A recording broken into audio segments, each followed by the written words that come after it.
무더운 더위가 지나가고 선선한 바람과 함께 가을이 다가오고 있습니다. 이번 여름 동안 잦은 소나기와 살인적인 더위로 힘들지는 않으셨나요? 여기에 장기화되고 있는 코로나의 4차 유행이 겹쳐 몸과 마음이 지치지는 않으셨나요? 그래도 올 여름을 돌아보면 힘을 내어 일상을 살아갈 수 있었던 시간들이 그저 감사할 따름입니다. 우리 강청이들도 각자 일상 속에서 코로나와 맞서 싸우며 열심히 본업을 이어가고 있는데요. 어떤 직업과 사명을 가지고 살아가고 있는지 정말 궁금합니다. 지난해 튜닝업이 부캐들의 대잔치였다면 오늘은 강청이들의 본캐 특집! 교회에서는 청년이지만 일상에선 직장인인 강청이들을 모셔보고 그들의 직업을 알아보는 시간을 준비했습니다. 이름하여 강청초대석 직업소개소. 본업에서 다양한 활약을 펼치는 강청이들과 함께하는 오늘의 튜닝업으로 여러분을 초청합니다.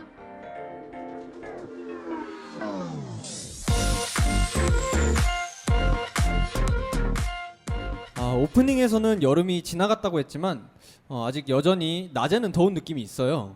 이쯤 되면 원래 저희 교회에서 다 같이 아울리치 준비하면서 선교를 준비하곤 했는데 이번에도 역시 코로나 때문에 쉽진 않았어요. 맞아요.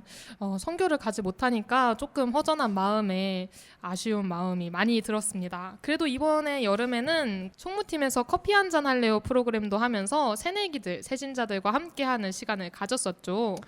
준디는 어떤 게 생각나시나요? 저는 일단 가장 기억에 남는 건 제가 튜닝업 진행자로 인사를 드리게 되었다는 것. 저는 솔직히 말해서 제 역량 부족으로 잘리지 않을까 하고 이제 승인 누나랑 면담할 때 상당한 긴장을 했는데 이게 지원자가 없다 보니까 1대1의 경쟁률로 아니에요. 지원자 굉장히 많았습니다. 합격하게 됐습니다. 이거는 루머예요. 혼자 섀도우 복싱 했어요. 예. 그리고 또 기억에 남는 건 지난달에 무관중으로 치러진 도쿄 올림픽. 진짜 간만에 애국심이 불타는 순간이었어요. 올림픽 굉장히 즐거웠었죠. 양궁, 수영 같은 종목에서 굉장히 좋은 성적을 보이는 선수들이 많았습니다. 저는 여자 배구가 가장 기억에 남았던 게 김연경 선수가 이제 마지막 올림픽이라고 했어서 많이 챙겨보고 재밌게 봤던 기억이 남네요.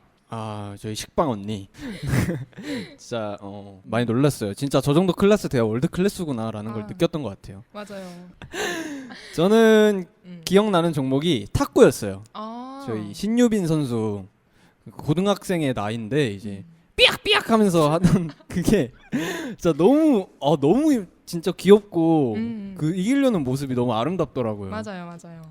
가장 나이 많은 선수랑도 경기를 치르면서 정말 열심히 준비한 선수들의 모든 활약들 정말 아름다웠습니다. 그리고 하나 기억 남는 게 있다면 그 갑자기 승인 누나께서 저희 라디오 단톡방에 갑자기 이탈리아 사람 한 명을 올렸어요.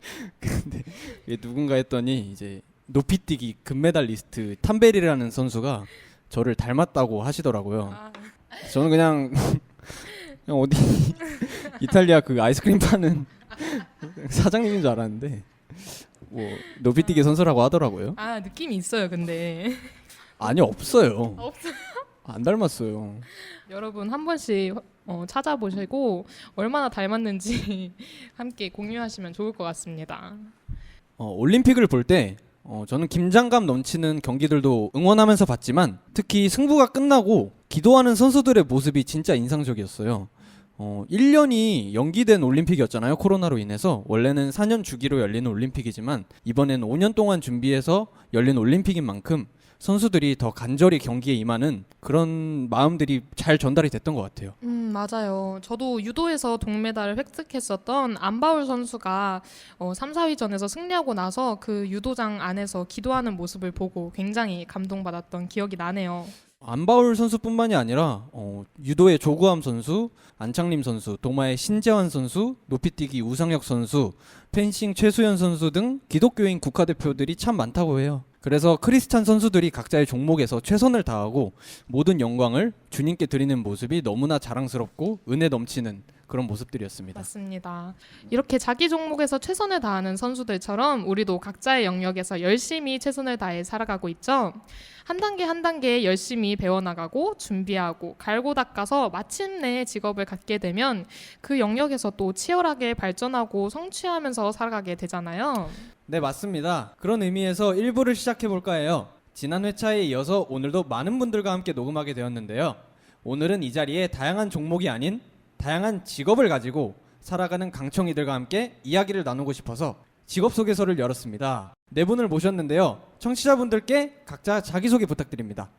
안녕하세요. 98동기 조소윤입니다. 저 올해 초등임고를 합격하게 되어서 초등학교에서 교사로 일하고 있습니다.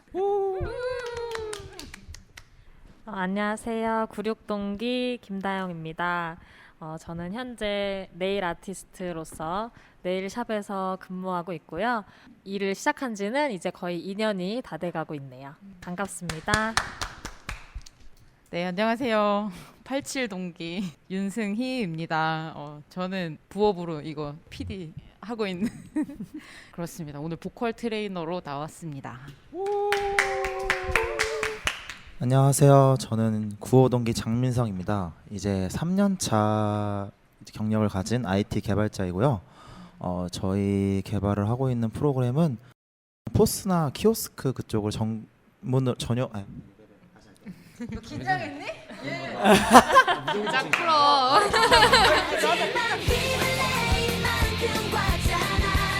안녕하세요.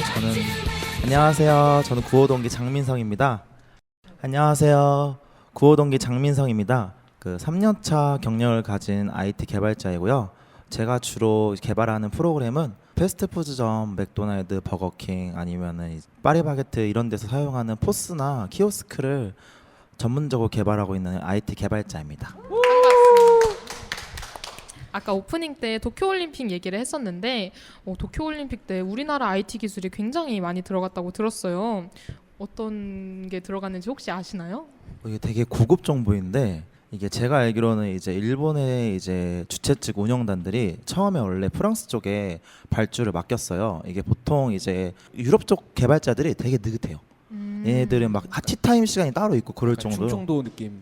더 느긋할 수도 있어요.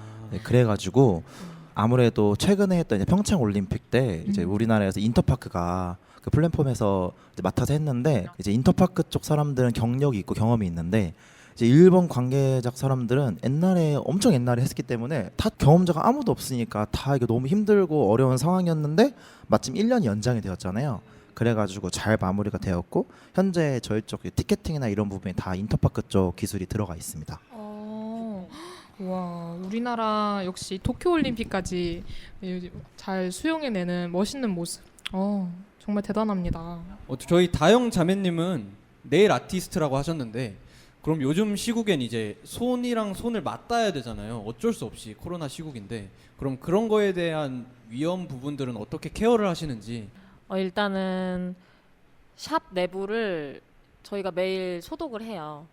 그리고 또 손님들이 이게 1대1 시술이다 보니까 괜찮다고 생각을 하시는지 손님이 줄어들 생각은 안 하더라고요. 감사한 일이네. 감사하죠. 그렇죠, 밥줄이니까. 네.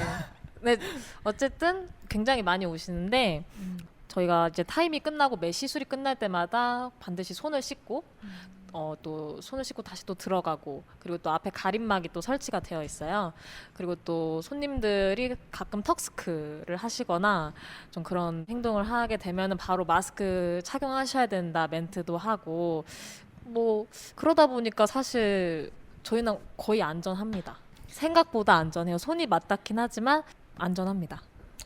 네, 저희 민성 형제 질문 있으신가요? 네, 그 아까 가림막이 있어서 안전하다고 하셨는데 제가 알기로는 손과 손이 아니고 손과 발도 하지 않나요? 그렇죠. 그때도 가림막이 있는 건가요? 발을 할 때는 가림막이 없지만 거리가 굉장히 멀어요. 손님은 저기 위에 앉아 있고 키 큰 사람들이 주로 오는 진짜 궁금한 게 있는데 네. 그 발 처음에 할 때 솔직히 말해서 약간 더럽다는 생각이 든 적이 있나요? 아, 저는 그런 거에 민감하지 않아가지고. 근데 저희 선생님들은 다들 선생님들마다 달라요. 저는 장갑을 따로 끼진 않는데 라텍스 장갑을 끼고 시술하는 선생님들도 있으시고 사람마다 다른 것 같아요. 그리고 저는 좀 후각에 민감하지 않아서 그런지 몰라도 마스크 껴서 그런 거 아니에요? 그러니까요. 마스크도 있고 저는 냄새를 잘 못 맡는데 우리 선생님들은 몇 분은 막 예민하게 너무 힘들다 이렇게 반응하시는 분들도 있으세요. 그러면 저 발하러 가도 돼요? 당신은 안 돼. 아니 그게 아니고 저희 샵은 이제 남성분들은 발 케어가 안 됩니다. 그거 참 아쉽네요. 네, 아쉽네요. 윤승희 자매님께서 여기 함께 하시게 됐는데 튜닝업 PD로 굉장히 잘 알려져 있는데 지금 이 자리에 함께 하시는 소감은 어떠신지. 약간 욕망이었어요. 욕망. 그 한 번은 출연을 하려고 했는데 약간 각을 보다가 튜닝업 시즌 2 이렇게 하면서 그 우리 구성 작가들이 다 이렇게 얘기도 많이 나누고 회의도 하고 사실 어떤 주제로 할지를 우리가 시즌 전에 미리 회의를 하고 이제 시작을 했잖아요. 근데 그때 딱 그 이번 대본 해준 다영이가 그 직업 소개서 얘기를 딱 해줘서 이번 기회로 한번 해보게 되었습니다. 출연을. 그 영화 감독 장항준 감독님이 영화에 가끔 나오시는 그런 그런- 느낌으로 그런 거. 그런 거죠. 곧 DJ로도 만나볼 수 있으면 그렇죠. 오디션 봐야죠, 저도. 그 승준이- 심사위원은 저랑 하영이랑. 그래요? 5명이서 1명을 보나요? 개인기 준비해 가면 해주나요? 네. 알겠습니다. 너 힘들었구나. 모두 다 알겠습니다. 루머입니다, 여러분. 저희 튜닝업은 열려 있으니 언제라도 문을 두드려 주시길 바라겠습니다.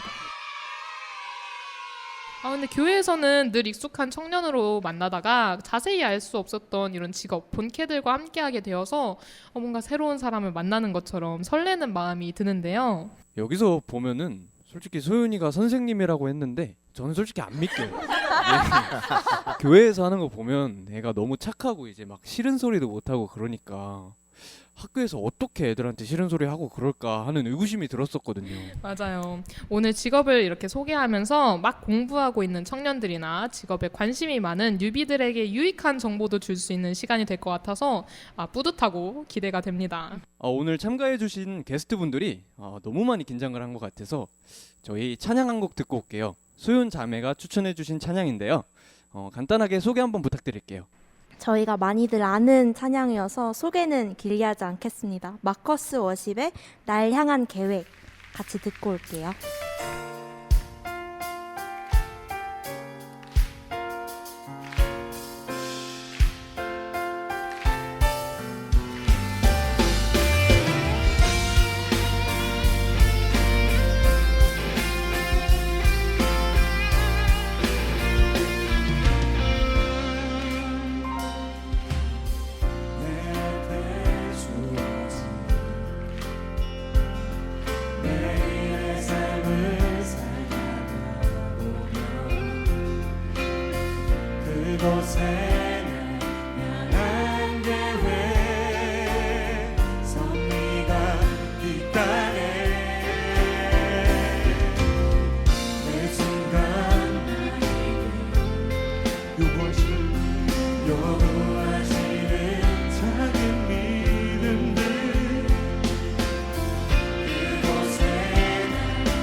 소윤 자매님께서 추천해주신 마커스의 날 향한 계획 듣고 왔습니다. 소윤 자매님이 이 찬양을 추천해주신 이유가 궁금해요.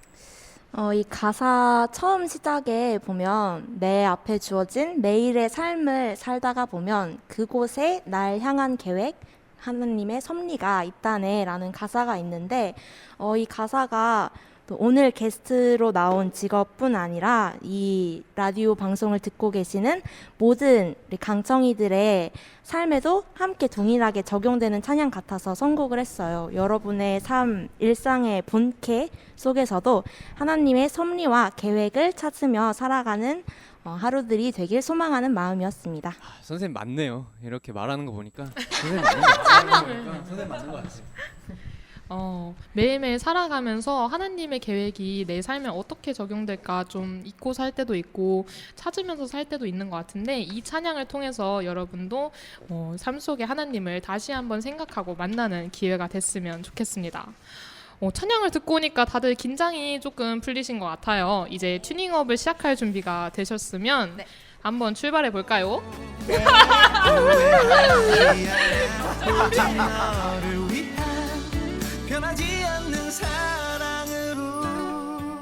일단 먼저 소개해 주실 분은 우리 조소윤 선생님.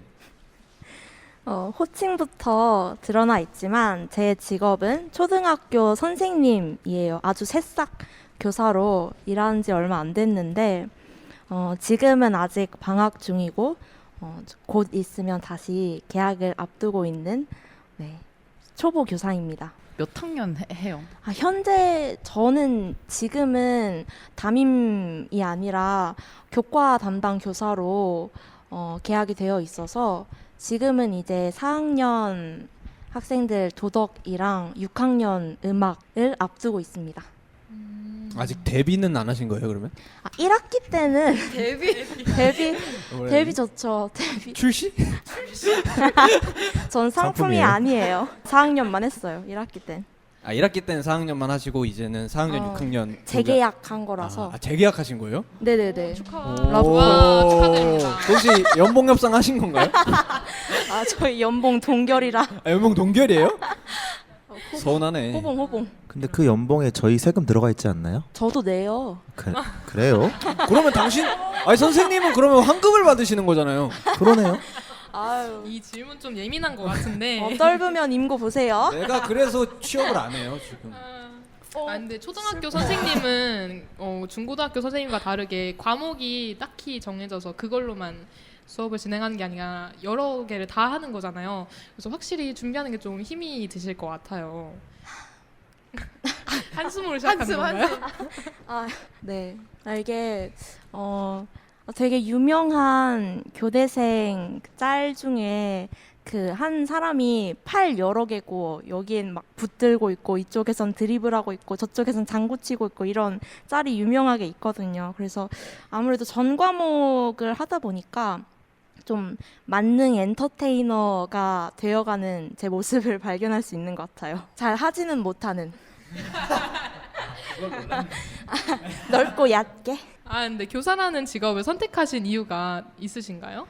저는 초등학생일 때 이 직업을 선택하게 됐는데 그 어렸던 저는 제가 그 당시 주변 친구들이나 동생들 뭐 가르쳐 주는 게 재미있고 좋아하기도 했고 애들이 이제 제 설명을 들으면 이해가 잘 된다고 많이 좋아해 줬었거든요. 그래서 그때 저는 내가 좋아하는 일이랑 잘하는 일이 같구나. 이게 일치하는 게 굉장히 드물고 되게 행운인 일일 텐데 나는 이걸 알고 있으니까 나는 이게 내 운명인가 보다라고 생각을 했어요. 어린 나이였는데.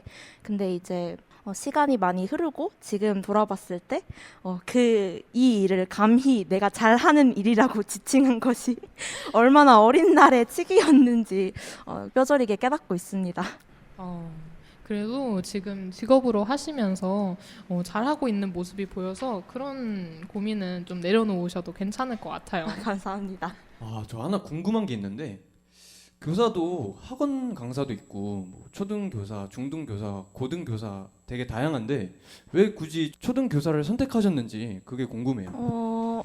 어린 아이들을 좋아하는 것도 있었고 뭔가 저는 사람이 어릴 때 인격이 형성되잖아요. 근데 이제 중고등 같은 경우에는 아무래도 입시랑 조금 더 직결되는 부분이 강해서 뭔가 제가 온전히 학생들과의 레포 관계, 학생들과의 인격적인 관계를 형성하는 데에만 집중하기가 어려울 것 같다는 생각이 들어서 초등을 선택하게 됐습니다. 오, 선생님 맞네요. 오늘 유행어인가요?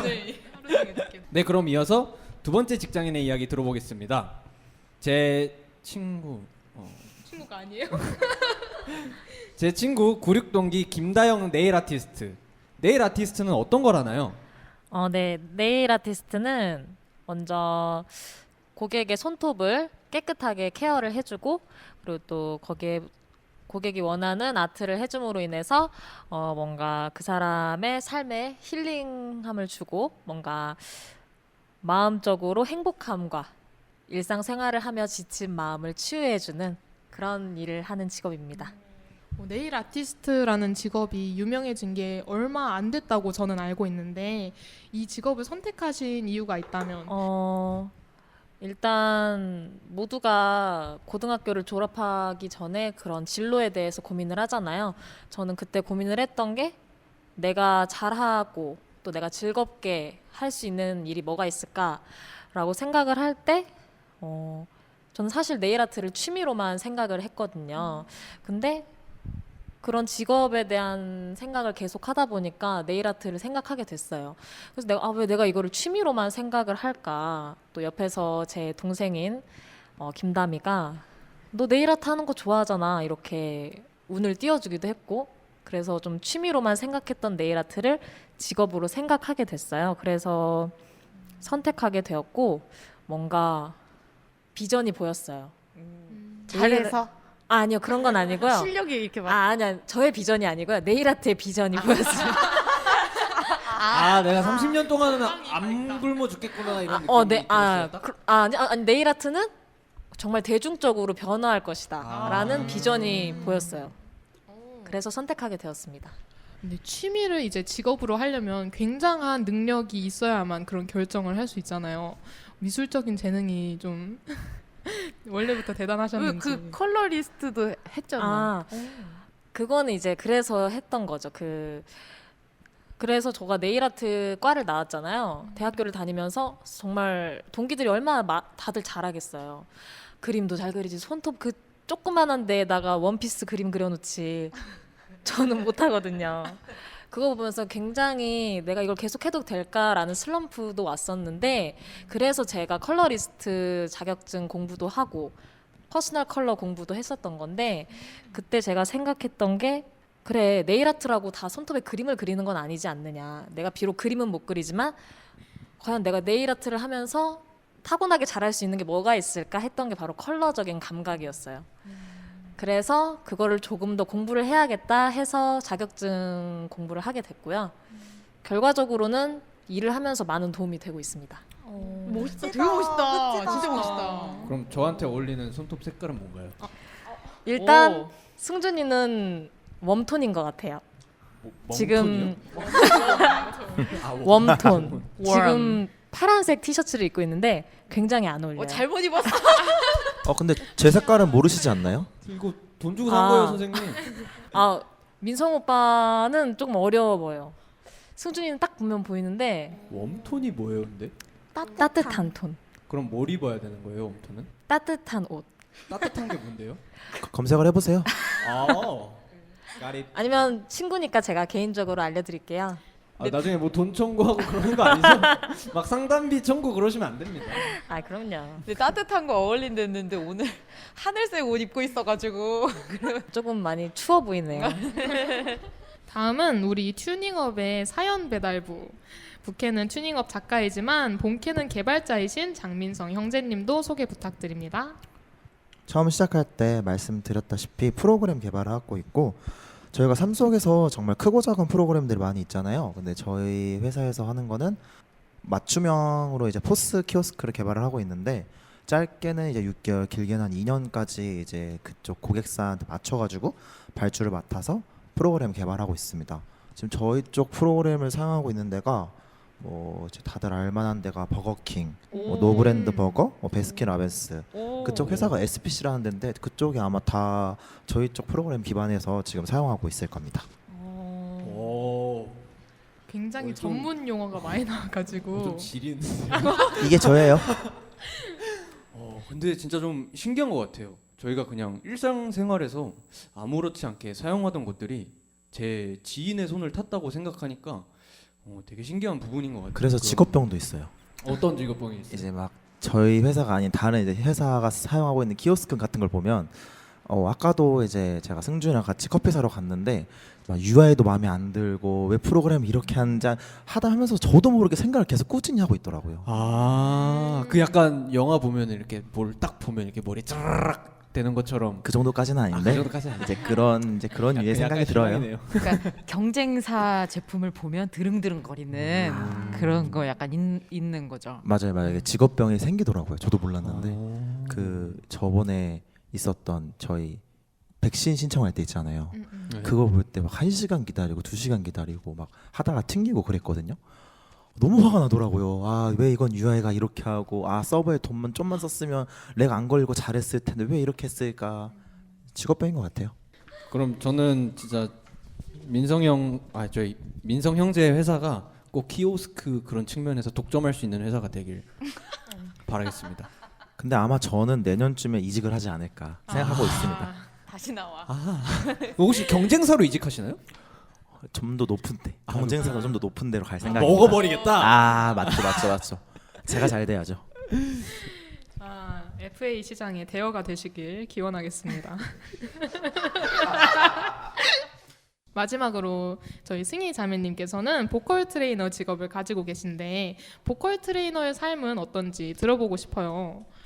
네, 저는 뭐 실용음악과 나왔고 보컬을 전공을 했으니까 이렇게 하게 됐는데 학교 다니다가 졸업하기 전부터 이제 학원 일을 시작을 했었어요. 그래서 학원에서 학생들 가르치고 이제 처음에 취미생 가르치고 이렇게 하다가 어쩔 수 없이 이 프리랜서 보컬들은 이 생업이 사실 쉽지 않아요. 먹고 살기가 정말 쉽지 않고 이제 20대 한 중반쯤까지는 그런 행사도 많이 다니고 이렇게 했었는데 지금은 좀 그게 어려워가지고 홍대 쪽에 학원으로 저도 어떻게 보면은 이직한 거죠. 직장을 옮겼다고 해야 되나?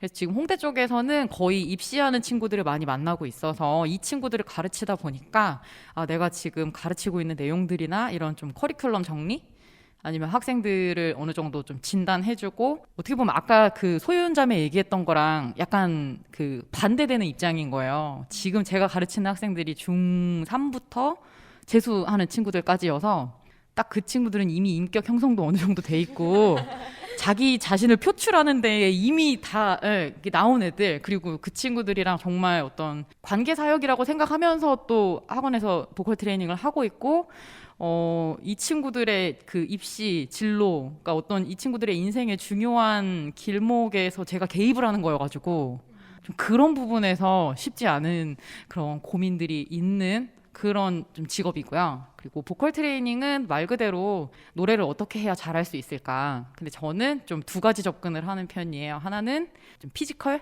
내가 가진 몸을 어떻게 악기화시켜서 사용할 수 있을까 그런 이론들을 가르치고 그것이 어느 정도 된 친구들은 그 다음부터 표현.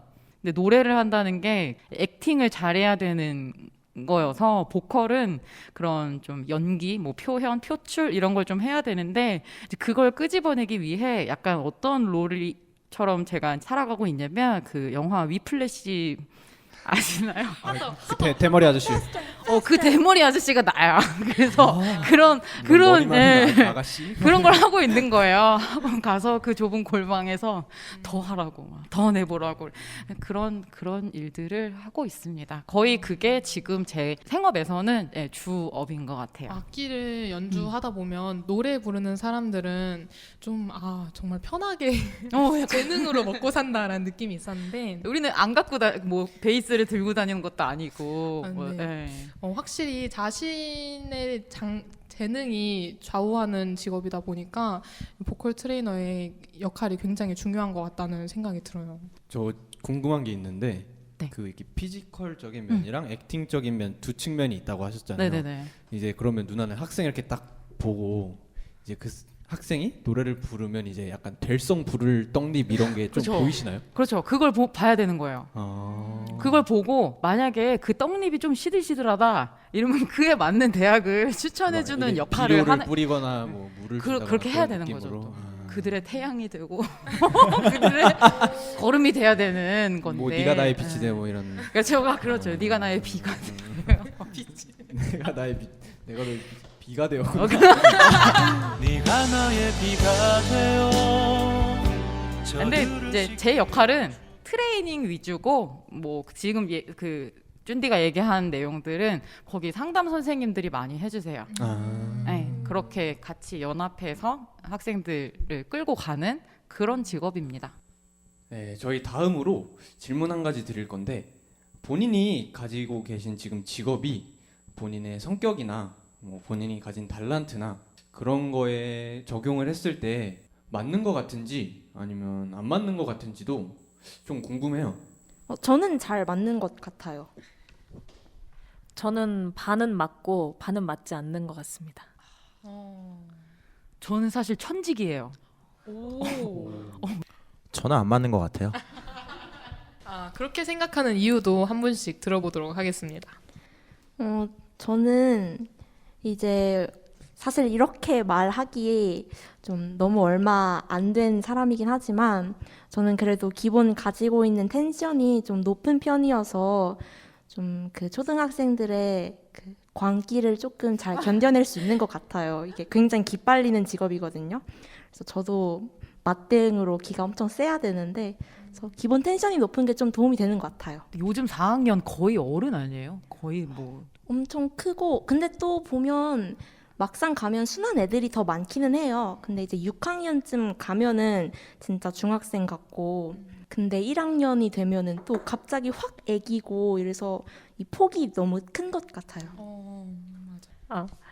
저는 일단 반은 맞고 반은 맞지 않는데 사실 네일 아트 취업을 하기 전에 가장 고민했던 게 저의 원래 성격은 굉장히 좋게 말하면 여유롭고 나쁘게 말하면 굉장히 좀 행동이 느린 편이었어요. 근데 네일 아트를 하려면은 뭔가 행동이 빨라야 되고 빠릿빠릿해야 되잖아요. 네일 아트를 떠나서 사회에 나가서 일을 하려면 그런 게 없었어요. 그런데 네일 아트는 정말 고객을 응대하고 뭔가 기술적인 면이기 때문에 굉장히 빠릿빠릿해야 돼요. 근데 그래서 저는 처음에 이건 맞지 않았죠. 하지만 이제 2년 차 다 돼 가는데 제가 지금 일하는 곳이 다른 샵에 비해서 굉장히 빠름을 요구하는 샵이에요. 다른 곳은 기본 1시간 반 시술 시간을 주는데 저희 샵은 1시간이거든요. 처음 온 직장이 굉장히 빡세요. 처음엔 정말 힘들었습니다. 왜냐면 제가 남들보다 느리니까. 하지만 지금 훈련을 통해서 굉장히 빨라졌어요. 그래서 너무 감사해요. 이제 어느 샵을 가도 저는 빠를 거거든요. 그럼 이직 준비하시나요? 하고 있습니다. 나보다 빨리 준비하네. 어쨌든 그래서 맞는 건 뭐냐면 맞지 않았던 거는 지금 이제 맞게 교정이 되어 있는 중이고 맞는 건 뭐냐면은 제가 좀 상담가의 기질이 있어요. 사실 대학교를 다니면서 상담 심리학이라는 과목을 들었는데 굉장히 재밌더라고요. 그리고 배우면서 뭐 내담자, 뭐 상담 뭐 그런 거 있었는데 제가 굉장히 상담가의 자질을 타고나게 가지고 있더라고요. 들어주는 네. 그런 들어주고 상대방의 말할 수 있도록 유도해주는 편안하게. 근데 그게 저는 어차피 내 삶에 이게 뭐가 필요할까 생각을 했는데 네일 아트라는 직업이 단순히 손톱을 예쁘게만 가꿔주는 게 아니라 이 손톱을 해줌으로 인해서 그 사람이 뭔가의 대화를 통해서 뭔가 위로도 해주고 뭔가 격려도 해줄 수 있는 직업인데 나의 이런 상담자의 자질이 여기에서 다른 사람에게 도움이 되는구나라는 것도 느끼고 있고요. 그런 거에 있어서는 맞는 것 같습니다. 확실히 그 기술이 똑같아도 사람을 대하는 능력에 따라서 좀 더 많이 차이가 나니까 한마디 말로 천년빛을 갚을 수 있으니까. 그렇죠, 중요하죠. 거기까지? 약간 방금 멋있는 말 하려다 잘 안 된 것 같지 않아요? 두 마디 하셨는데. 동감. 다른 거 했어야 되는데. 승희 자매님의 얘기를 한번 들어볼게요. 저는 왜 천직이라고 생각을 하냐면 아무리 생각해도 그런 이렇게 소윤이처럼 공부를 하거나 문서라고 해야 되나? 교과서 뭐 이런 거. 종이 종이. 난 종이랑 너무 안 맞고 악보도 그런. 종이. 그러니까 지금 사실 계속 그 석사 하고 있는데 뭐 교육학 이런 책 보거든요. 저도 지금 그 상담심리 수업이랑 교육심리 이런 걸 보는데 너무 그 공부하는 한 달 동안 너무 우울했어요. 한 달 내내. 그냥 마이크 잡고 자유롭고 싶고 그런 성격이 있는 것 같고 음악을 하면서는 음악도 사실 음악학인데 이건 저한테는 공부라고 안 느껴졌어요. 노래하는 내내. 그리고 여태까지도 직업이고 일이지만 이거 되게 즐기면서 할 수 있는 그런 분야인 것 같고 학생들이 가르치면서 다영 자매가 가지고 있는 그 상담가의 기질? 지금 그게 저한테 되게 필요한 게 학생들이 이제 입시 지금 수시 준비하기 좀 직전이라 이제 막 모의평가들을 보는데 학생들이 딱 지금 슬럼프가 와가지고 그 친구들을 내가 이제 케어도 해주고 좀 마음도 잘 살펴주고 이렇게 해야 되는데 원래는 그런 걸 잘 이렇게 못하는 성격인 것 같거든요. 근데 학생한테는 그래도 그게 되는 거예요. 왜냐하면 내가 해봤으니까 이 친구들의 삶을 나도 겪어봤으니까 어느 정도는 그래도 같이 이해하고 좀 구체적으로까지는 내가 다 헤아리지는 못하더라도 그 상황을 나도 겪어본 사람으로서는 같이 가줄게 라고는 할 수 있는 지금 인생이 계속 이런 찬양이랑 뭐 사역을 하고 있기 때문에 어떻게 해서든지 이거랑 관련된 일을 할 수밖에 없었을 것 같아요. 하여튼 노래랑 관련된 거. 저한테는 지금은 보컬 트레이너가 천직이다. 감사하다. 이런 생각을 하고 살고 있습니다. 근데 승희 누나를 보면 이게 딱 그 회초리 같은 거 하나 들고 이게 탁탁 하면서 1, 2, 3, 4 이게 딱 하는 게 뭔가 잘 어울리는 것 같아요. 등을 때리죠. 아, 소리 잘 내라고 이렇게 때리는 거죠? 등을 톡톡톡 그렇지. 그런 게 있어. 호흡 내려면 여기 구렛나루 자꾸 올리라고 하잖아요. 그런 거 하죠. 정수리 잡고 그런 거. 네, 다음으로 저희 민성 형제. 아까도 제가 말씀드렸다시피 저는 적성에 안 맞아요. 그러니까 왜냐하면 사실 그 IT 개발자는 이제 꼼꼼해야 되고 되게 참을성도 많이 있어야 되고 하는데 저를 좀 아시는 분들은 알지 모르겠지만 저는 그 두 개가 없어요. 그래서 그 조금은 좀 적성에 안 맞는다고 생각을 하는데 그나마 다행인 게 개발이 사실 0에서 100을 창조하는 게 아니라 대부분의 개발은 카피 베이스 카피거든요. 다행히 제가 그런 눈치 쪽은 빨라가지고 그렇게 카피 베이스 카피로 좀 연매해 가고 있어서 지금까지 일을 하고 있지 않았나. 혹시 그런 이유 때문에 약간 이직을 고민하시는 그런? 아니요 이직은 돈 벌려고. 그냥 돈 많이 준. 네 이직하면은 연봉이 뻥치기가 돼요. 돈이 복사가 왜가 돼? 돈이 복사가 되는 버그예요. 혹시 아예 다른 방면으로 이게 넘어가실 생각은 없으시는 거예요? 일단은 포스나 키오스크가 아닌 다른 프로그램에 대해서도 생각은 하고 있는데 적어도 이제 언어는 같은 프로그램 언어를 사용하는 그쪽으로 갈 생각입니다. 그러면 이 직접 코딩을 하신다는 그쵸 거죠? 네. 그 언어 이것도 뭐 제가 생각하는 언어는 그런 거죠. 일본어, 영어인데 그 다 그 뭐 그런 거죠. 그 언어. 네, 이게 이제 보통 이제 프로그램 언어라고 해가지고 뭐 흔히 아는 뭐 C 언어, 자바 이런 걸 하는 건데 이제 저희가 많이 접하는 인터넷 화면이라든지 흔히 많은 뭐 핸드폰에 되는 어플 뭐 그런 프로그램들이 일종의 이벤트들이 있잖아요. 뭔가를 누르면 뭔가가 되고 뭔가를 누르면 뭔가가 되고 뭔가를 할 수 있고 그런 거들을 이제 미리미리 수학 공식처럼 이제 프로그램 언어로 만들어 놓는 거죠. 제가 듣기로는 그걸 하면은 뭐 한 글자라도 틀리면 전체가 다 뭐 실행이 안 되는. 점 하나 찍어도 실행이 안 돼요. 아예 그냥. 네, 실행이 아예 안 돼요. 그럼 그런 실수를 찾으면 보통 그 실수를 찾는데 얼마나 걸리나요? 간단한 실수는 이제 이게 아무래도 요즘은 이제 그 프로그램을 실행시켜주는 툴 같은 것들이 좋아가지고 금방 찾는데 이제 그런 툴이 뭐 안 찾아지는 그런 오류들이 있거든요. 이제 그러면 이제 그날 이제 무조건 야근. 이제 그런 느낌입니다. 그 약간 군대에서 총 쏘고 탄피 잃어버린 그런 느낌이네요. 똑같죠. 탄피 차일 때까지 못 가잖아요. 자매들은 잃어버린 사람. 다른 식은땀 이유가 다 있을까요? 흘리고. 맞죠. 자매들은 몰라. 정말 제가 모르는 세계들을 아는 거는 정말 흥미로운 일인 것 같아요. 직업을 준비하려면 그 과정에서 어떤 걸 공부해야 되고 어떤 시험이나 자격증 같은 게 필요한지 뉴비들은 잘 모를 수 있기 때문에 한 번씩 소개를 해주시면 좋겠습니다. 일단 초등교사가 되려면 대학 진학을 할 때 지역별로 한 개씩 있는 교육대학교에 진학을 하거나 아니면 이제 이화여대나 제주대학교 같은 경우엔 초등교육과가 있어요. 이 전공에 한해서 입학하고 무사히 졸업을 하게 되면 초등 2급 정교사 자격증이 나오게 돼요. 그럼 이 자격증이 있으면 이제 이거랑 한능검 자격증 같이 해서 임용고시를 볼 수 있는 자격을 비로소 이제 가지게 되는 거죠. 초등 임용고시에서 합격을 하게 되면 발령을 기다리고 그때 이제 비로소 초등교사가 정식으로 될 수 있는 겁니다. 한능검이 한국사 능력 검정 시험이죠. 아, 네네네. 그거를 1급으로 꼭 따야 된다고. 3급만 아. 넘으면 돼서 크게 어려운 부분은 아니에요. 3급은 몇 점인가요? 글쎄요, 제가 기억이 안 나요. 이게 바뀌어서 개정이 체제가 돼가지고. 한번 궁금하신 분들은 검색하면 더 저보다 자세한 정확한 정보가 있을 겁니다. 다음으로 저희 김다영 자매 어떤 게 필요한지 한번 말씀해 주세요. 네일 아트를 하려면은 네일 아트 국가 자격증 있으면 됩니다.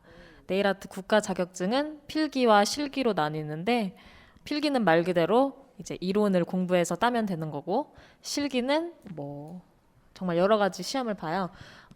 기본적인 케어부터 연장, 뭐 마블 하는 것 이런 것들 아트적인 것도 보고 그렇게 해서 국가 자격증만 따면은 누구나 네일 아트를 할 수 있고요.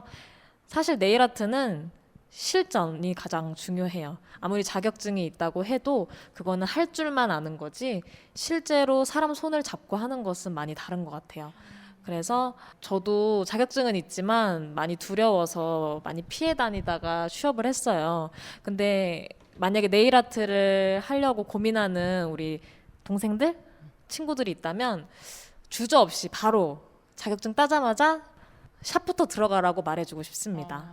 다음으로 저희 승희 자매 어떤 게 필요한지 보컬리스트를 하기 위해서는. 자격증 그런 게 없어요. 뭐 그런 국가 자격증 이런 것도 없고 사실은 어떻게 보면은 자격증이라고 말할 수 있을지는 모르겠지만 앨범을 내봤느냐 여부라든지 그런 요즘에는 사실 앨범 취급을 잘 안 하고 싱글을 많이 내는데 하여튼 음악을 만드는 과정을 해봤느냐 아니냐 그 경험을 가지고 있는지 그게 좀 차이가 있고 내일 실전 경험이랑 비슷하게 직접 무대 경험이 많은가? 그러니까 필드에서 활동을 얼마큼 했는가? 그런 경력이랑 이력들이 모여서 한 장의 자격증처럼 되는 것 같아요. 그리고 보컬 트레이너는 특히 내가 노래를 잘하는 거랑 가르치는 걸 하는 거랑은 조금 또 다를 수가 있어서 어떻게 보면은 뭐 대학 전공을 한 사람들이 보컬 트레이닝을 많이 할 수밖에 없는 건 그런 좀 과정을 밟아서 순서대로 배웠던 경험이 있으니까 그걸 가지고 내 수업 과정을 다시 재구성할 수 있는 거잖아요. 그러니까 그 경험들을 해봤던 사람한테 유리하기는 하고 그렇지만 전공하지 않은 보컬 트레이너들도 많고 그런 사람들 중에서도 너무 수준 있는 강의를 하는 사람들이 많기는 합니다. 그럼 마지막으로 민성 형제. 사실 뭐 크게 필요한 시험이나 뭐 자격증은 없고 중소기업 같은 경우는 크게 그런 걸 안 보고 그냥 학교 다닐 때 어떤 식으로 했는지 뭐 자기만의 라이브러리가 있는지 혹은 뭐 자기가 어떤 식으로 구상할 수 있는지 간단한 테스트 정도로 하고 제가 알기로는 이제 중견인 이상이나 대기업 같은 경우는 그 회사에 맞는 이제 오픈 테스트 혹은 이제 코딩 테스트를 하거든요. 그에 맞춰가지고 적성이나 그 외 테스트들이 있어서 신입을 뽑을 때는 대부분의 특히 코딩 테스트를 주로 많이 해서 그 회사에 맞는 테스트를 준비해 가야 돼요.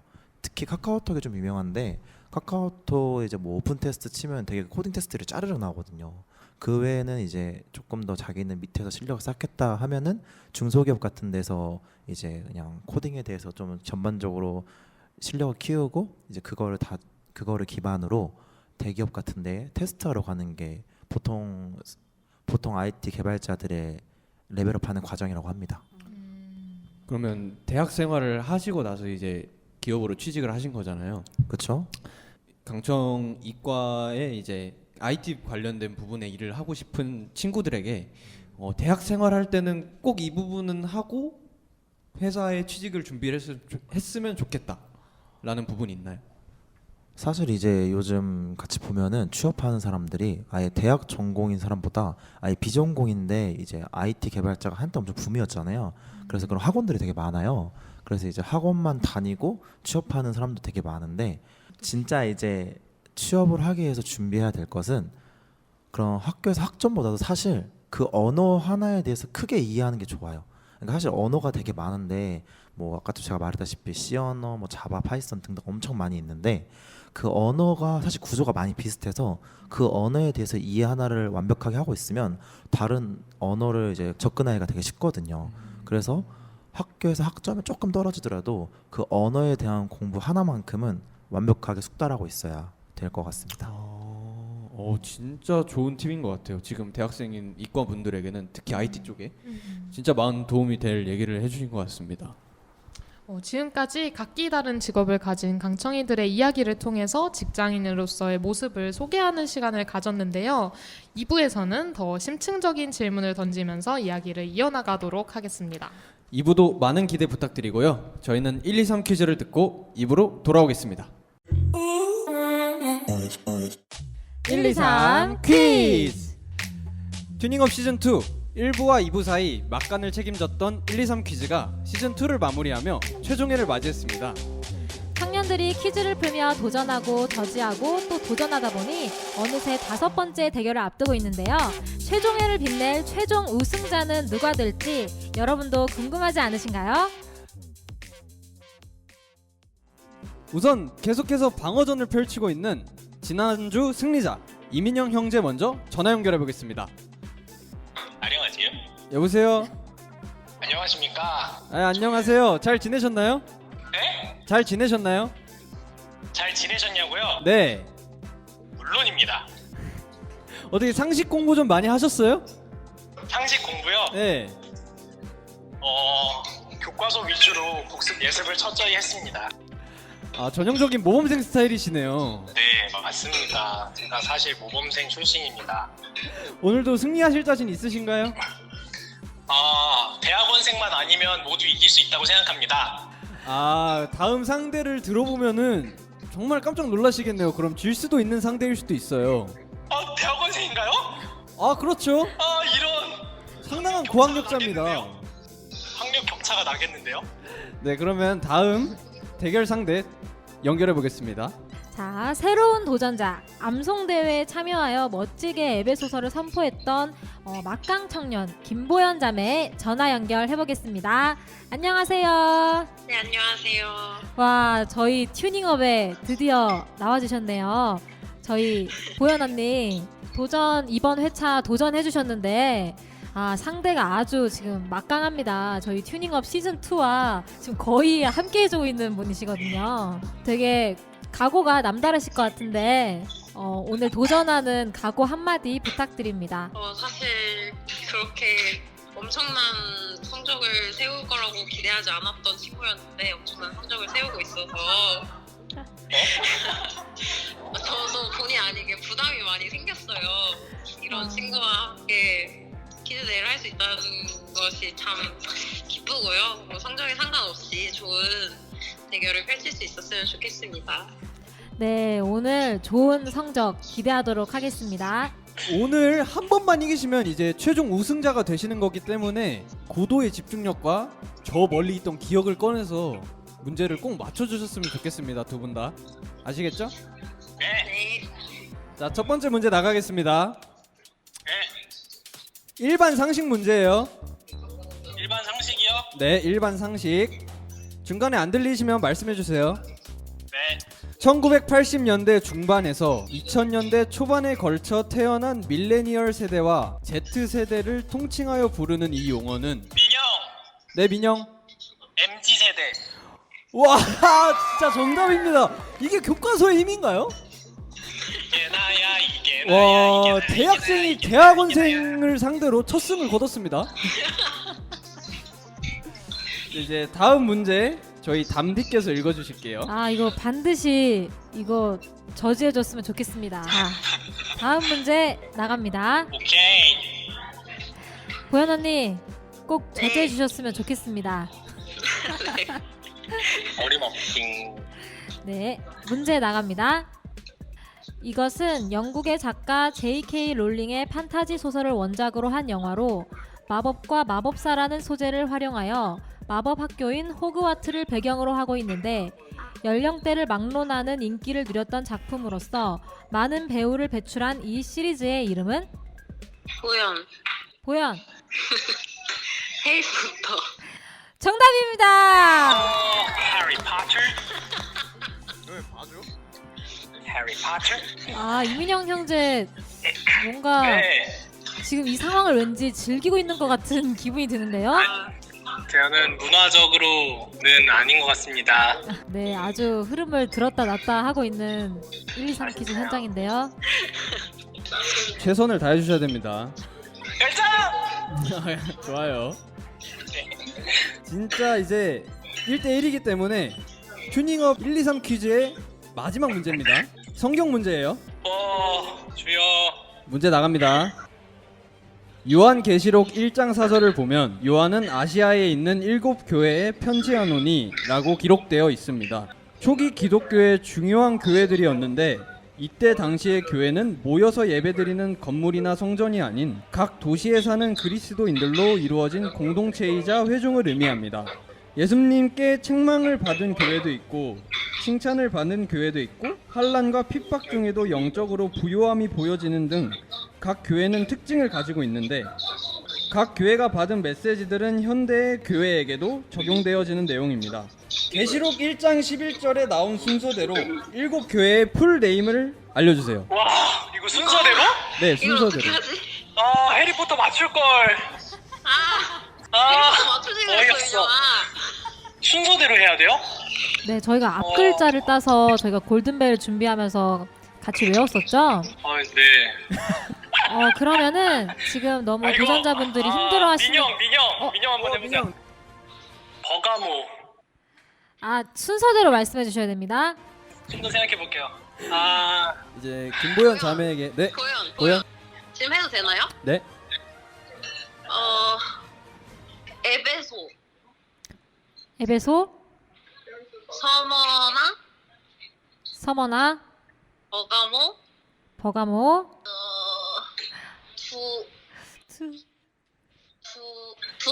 두하디라? 두아디라 맞습니다. 사대, 4대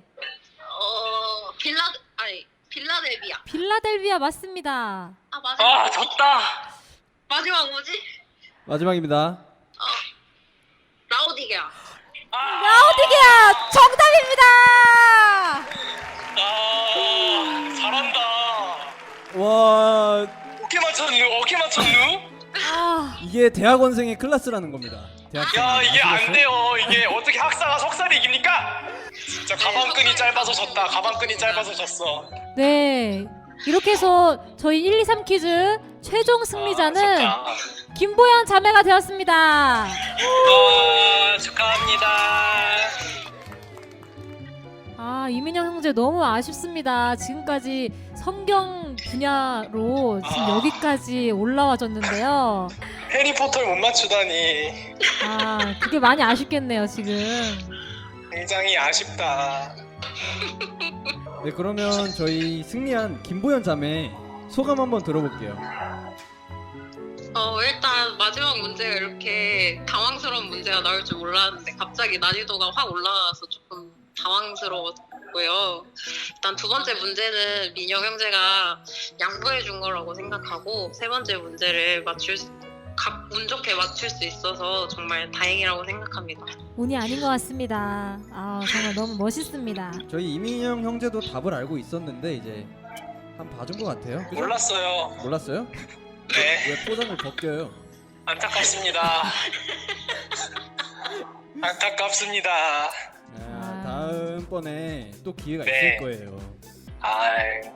정말 즐거웠습니다. 1, 2, 3 퀴즈 함께 하면서 정말 즐거웠고요. 도연자매 인정합니다. 역시. 그럼 저희 여기서 인사드리겠습니다. 네, 오늘 너무 감사합니다. 수고 많으셨고 승리하신 도연자매 너무 축하드립니다. 감사합니다. 지금까지 1, 2, 3 퀴즈를 참여해주신 모든 청년들께 감사하고 들어주시는 분들께는 퀴즈를 통해 상식도 알아가고 성경도 알아갈 수 있는 유익한 시간이 되셨다면 좋겠습니다. 퀴즈를 시작할 수 있도록 든든히 보태주신 목사님 감사합니다. 기념품과 우승 상품은 라디오 팀을 통해 전달하도록 하겠습니다. 다음에 더 좋은 프로그램으로 찾아뵐 수 있도록 준비하도록 하겠습니다. 마지막으로 외쳐볼까요? 하나, 둘, 셋. 1, 2, 3 퀴즈!